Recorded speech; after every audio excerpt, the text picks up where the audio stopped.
Students, आज हम पढ़ेंगे 36 गद्य खंड में पाठ लखनवी अंदाज, जिसके लेखक यशपाल हैं। पाठ को पढ़ने से पहले लेखक यशपाल के जीवन के बारे में जानकारी ले लेते हैं। यशपाल का जन्म सन 1903 में पंजाब के फिरोजपुर छावनी में हुआ। प्रारंभिक शिक्षा कांगड़ा में ग्रहण करने के बाद लाहौर के नेशनल कॉलेज से उन्होंने बीए किया। वहाँ उनका परिचय भगत सिंह और सुखदेव से हुआ। स्वाधीनता संग्राम की क्रांतिकारी धारा से जुड़ाव के कारण वे जेल भी गए। उनकी मृत्यु सन 1976 में हुई। यशपाल की रचनाओं में आम आदमी के सरोकारों की उपस्थिति है, अर्थात इनकी जो रचनाएं हैं वो आम आदमी के जनजीवन से संबंधित है। वे यथार्थवादी शैली के विशिष्ट रचनाकार हैं। सामाजिक विषमता, राजनीतिक पाखंड और रूढ़ियों के खिलाफ उनकी रचनाएं मुखर हैं, अर्थात आवाज़ उठाती हैं। उनके कहानी संग्रहों में ज्ञानदान, तर्क का तूफान, पिंजरे की उड़ान, वादुलिया, फूलों का कुर्ता उल्लेखनीय हैं। उनका झूठा सच उपन्यास भारत विभाजन की त्रासदी का मार्मिक दस्तावेज है। अमिता, दिव्या, पार्टी कामरेड, दादा कामरेड, मेरी तेरी उसकी बात उनके अन्य प्रमुख उपन्यास हैं। भाषा की स्वाभाविकता और सजीवता उनकी रचनागत विशेषता है। यूं तो यशपाल ने लखनवी अंदाज व्यंग्य यह साबित करने के लिए लिखा था कि बिना कथ्य के कहानी नहीं लिखी जा सकती, अर्थात बिना किसी घटना की कहानी नहीं लिखी जा सकती, परंतु एक स्वतंत्र रचना के रूप में इस रचना को पढ़ा जा सकता है। यशपाल उस पतनशील सामंती वर्ग पर कटाक्ष करते हैं, व्यंग्य करते हैं, जो वास्तविकता से बेखबर एक बनावटी या दिखावटी जीवन शैली का आदी है। कहना न होगा कि आज के समय में भी ऐसी परजीवी संस्कृति को देखा जा सकता है। लखनवी अंदाज, इस पाठ में लेखक ने लखनऊ के नवाबों की नजाकत और उनके बनावटीपन को दिखाया है। मुफस्सिल की पैसेंजर ट्रेन चल पड़ने की उतावली में फुंकार रही थी। आराम से सेकंड क्लास में जाने के लिए दाम अधिक लगते हैं। दूर तो जाना नहीं था। भीड़ से बचकर एकांत में नई कहानी के संबंध में सोच सकने और खिड़की से प्राकृतिक दृश्य देख सकने के लिए टिकट सेकंड क्लास का ही ले लिया। लेखक ने सेकंड क्लास में सफ़र कर रहे थे और उन्होंने भीड़ से बचने के लिए, नई कहानी लिखने के लिए और खिड़की से प्राकृतिक दृश्यों का आनंद लेने के लिए सेकंड क्लास का टिकट खरीदा। गाड़ी छूट रही थी। सेकंड क्लास के एक छोटे डिब्बे को खाली समझकर जरा दौड़कर उसमें चढ़ गए। अनुमान के प्रतिकूल डिब्बा निर्जन नहीं था। लेखक ने तो टिकट इसलिए लिया था कि डिब्बा क्या होगा, सुनसान होगा, निर्जन होगा और उसमें आराम से बैठकर वो कहानी के बारे में सोच सकेंगे। लेकिन जैसा उन्होंने सोचा था वैसा नहीं था। डिब्बा निर्जन नहीं था। एक बर्थ पर लखनऊ की नवाबी नस्ल के एक सफ़ेद पोश सज्जन बहुत सुविधा से पालथी मारकर बैठे थे। उनके सामने 2 ताजे चिकने खीरे तौलिए पर रखे थे। डिब्बे में हमारे सहसा अचानक कूद जाने से सज्जन की आंखों में एकांत चिंतन में विघ्न का संतोष दिखाई दिया। मैं सुनने लगा कि जैसे उन्हें बाधा उत्पन्न हो गई हो।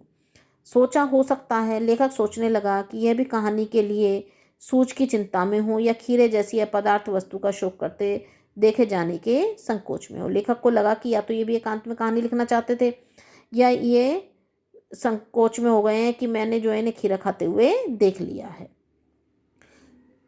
नवाब साहब ने संगति के लिए उत्साह नहीं दिखाया। हमने भी उनके सामने की पर बैठकर आत्मसम्मान में आंखें चुरा ली। नवाब साहब ने लेखक को नज़रअंदाज कर दिया, तो उन्होंने उनसे बात करने के लिए कोई भी उत्साह नहीं दिखाया। तो लेखक ने भी उनके सामने की बर्थ पर बैठ गए और उनसे आंखें चुरा ली। थाली बैठे कल्पना करते रहने की पुरानी आदत है। नवाब साहब की असुविधा और संकोच के कारण का अनुमान करने लगे। अब लेखक सोचने लगे कि ये असुविधा और संकोच क्यों कर रहे हैं नवाब साहब।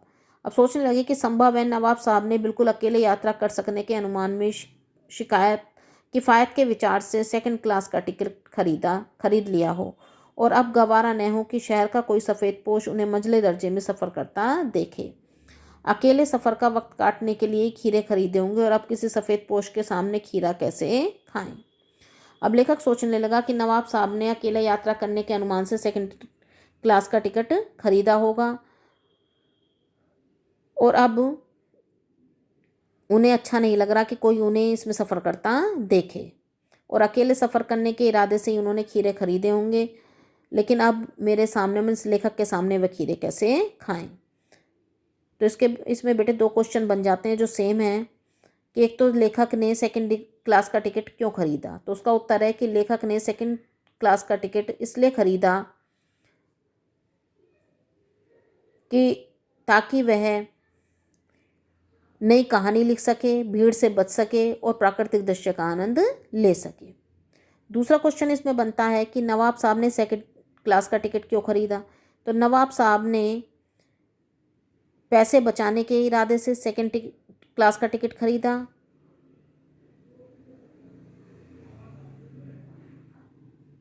अब इससे आगे, हम कनखियों से नवाब साहब की ओर देख रहे थे। नवाब साहब कुछ देर गाड़ी की खिड़की से बाहर देखकर स्थिति पर गौर करते रहे। ओह, नवाब साहब ने सहसा हमें संबोधन किया। आदाब अर्ज जनाब, खीरे का शौक फरमाएंगे। अब कुछ देर बाद नवाब साहब ने लेखक से कहा कि आदाब अर्ज, कि नमस्कार, आप खीरे को खाएंगे। नवाब साहब का सहसा भाव परिवर्तन अच्छा नहीं लगा, कि नवाब साहब का लेखक को इस प्रकार अचानक ही हुआ भाव परिवर्तन अच्छा नहीं लगा। उन्होंने भाप लिया कि आप शराफत का गुमान बनाए रखने के लिए हमें भी मामूली लोगों की हरकत में लथेड़ लेना चाहते हैं। जवाब दिया लेखक ने कहा, शुक्रिया किबला शौक फरमाए, कि कृपया आप ही खाएं। नवाब साहब ने फिर एक पल खिड़की से बाहर देखकर गौर किया और दृढ़ निश्चय से खीरों के नीचे रखा तौलिया झाड़कर सामने बिछा लिया। अब ये प्रश्न यहाँ पर आ जाता है कि नवाब साहब के खीरे खाने की प्रक्रिया का वर्णन कीजिए। तो क्या किया उन्होंने खीरे के नीचे रखा तौलिया झाड़कर सामने बिछा लिया, सीट के नीचे से लोटा उठाकर दोनों खीरों को खिड़की से बाहर करके धोया और तौलिए से पोंछ लिया। जेब से चाकू निकाला, दोनों खीरों के सिरे काटे और उन्हें गोद कर झाँक निकाला। फिर खीरों को बहुत एहतियात से छीलकर फाँकों को करीने से तौलिए पर सजाते गए। लखनऊ स्टेशन पर खीरा बेचने वाले खीरे के इस्तेमाल का तरीका जानते हैं। ग्राहक के लिए जीरा मिला नमक और पिसी हुई लाल मिर्च की पुड़िया भी हाजिर कर देते हैं। नवाब साहब ने बहुत करीने से खीरे की फाँकों पर जीरा मिला नमक और लाल मिर्च की सुर्खी बुरक दी। उनकी प्रत्येक भाव भंगिमा और जबड़ों के स्फुरण से स्पष्ट था कि उस प्रक्रिया में उनका मुख खीरे के रसास्वादन की कल्पना से प्लावित हो रहा था, अर्थात भर रहा था। हम कनखियों से देखकर सोच रहे थे कि मियाँ रईस बनते हैं, लेकिन लोगों की नज़र से बच सकने के ख्याल में अपनी असलियत पर उतर आए हैं। नवाब साहब ने फिर एक बार हमारी ओर देख लिया। वल्ला शौक कीजिए, लखनऊ का बालम खीरा है। नवाब साहब ने लेखक से एक बार फिर कहा कि कृपया शौक फरमाइए, ये लखनऊ का बालम खीरा है। नमक मिर्च छिड़क दिए जाने से ताजे खीरे की पनियाती फाँके देखकर लेखक के मुंह में भी पानी आ रहा था, लेकिन इनकार कर चुके थे। आत्मसम्मान निभाना ही सही समझा। उत्तर दिया, शुक्रिया, इस वक्त तलब महसूस नहीं हो रही, अर्थात इच्छा नहीं हो रही। मैदा भी जरा कमज़ोर है। मैदा में पेट भी जरा कमज़ोर है। कृपया शौक फरमाएं, कृपया आप ही खाएं। अब नवाब साहब ने सैतृष्ण से ललचाई आंखों से नमक मिर्च के संयोग से चमकती खीरे की फाँकों की ओर देखा। खिड़की के बाहर देखकर दीर्घ निश्वास लिया, गहरा सांस लिया। खीरे की एक फाँक उठाकर होठों तक ले गए, फाँक को सूंघा, स्वाद के आनंद में पलके मूंद गई। मुंह में भर आए पानी का घूंट गले से उतर गया। तब नवाब साहब ने फाँक को खिड़की से बाहर छोड़ दिया। नवाब साहब खीरे की फाँकों को नाक के पास ले जाकर वासना से रसास्वादन कर खिड़की के बाहर फेंकते गए। अब यहाँ नवाब साहब ने लेखक को ऐसा दिखाया कि मानो सूंघ कर ही जैसे पेट भर जाता है। तो उन्होंने खीरे की एक एक फाँकों को उठाया, नाक के पास ले गए, सूंघा, ठीक है, उसका रसास्वादन किया और उसे खिड़की से बाहर फेंक दिया। तो एक एक करके उन्होंने सारी फाँकों को खिड़की से बाहर फेंक दिया। नवाब साहब ने खीरे की सभी फाँकों को खिड़की से बाहर फेंक कर तौलिए से हाथ और होठ पोंछ लिए और गर्व से गुलाबी आंखों से हमारी ओर देख लिया, मानो कह रहे हो कि खानदानी रईसों का यह खाने का तरीका है। तो उन्होंने लेखक को ऐसा दिखाया कि मानो खानदानी रईस जो हैं इस तरह से जो लखनऊ के नवाब होते हैं वो इस तरह से बिना खाए ही खीरे से पेट भर लेते हैं सूंघ कर ही। नवाब साहब खीरे की तैयारी और इस्तेमाल से थक कर लेट गए। हमें भी तस्लीम में उनके सम्मान में सिर खम कर लेना पड़ा, अर्थात सिर झुका लेना पड़ा। यह ख़ानदानी तहजीब, नफासत और नजाकत, ये